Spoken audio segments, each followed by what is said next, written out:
Hey guys, it's me, Claudia Velato, Realtor at Coldwell Banker, and today I want to talk about some of the reasons why people might be thinking of selling. Of course, there are some of the obvious ones: death and divorce, family situations change, empty nesters.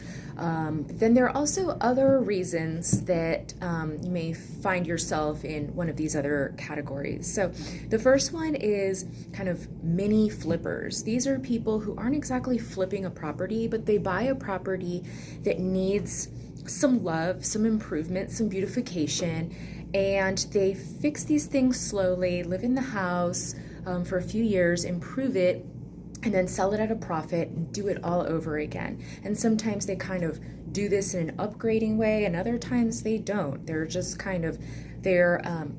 always renovating. They love the change and the transformation.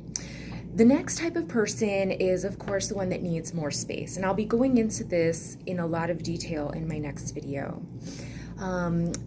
Just more square footage is needed. People are added to the home.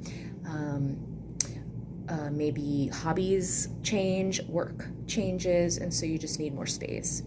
The next one is kind of interesting. It's like when somebody, they need more space or they want a different house, but they live in a neighborhood where it just really wouldn't make sense. All the houses are kind of a similar style and age, and adding 2,000 square feet and changing up the style and beautifying it a whole lot is just not going to make financial sense. So it makes more sense to just sell that and move to a neighborhood where that would be more welcome, or that value would then come back to them.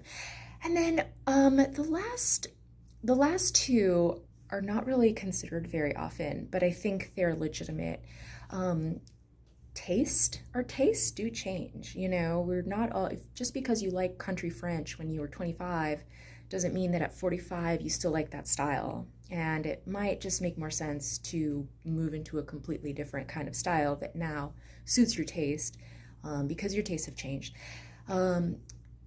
The other one, I couldn't really define it, and I'm calling it pleasantness, because it goes into a lot of the intangibles, like how pleasant is your home.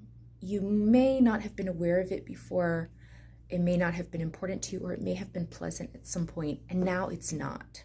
We'll be going into this in a lot more detail, but a lot of times this relates to flow. Like, it just doesn't flow right, and the things that you need and where you need them and where you want them, it's just not making sense. And so that's that last one, pleasantness. So anyway, we'll dive a little bit more deeply into these. I want to talk about them because sometimes it makes sense to sell your home, to list it. And other times it makes sense to adjust your home, even if it takes a lot of work and thought. That might be the better option in the long term. And so I want to talk through those things. All right, talk to you later. Bye.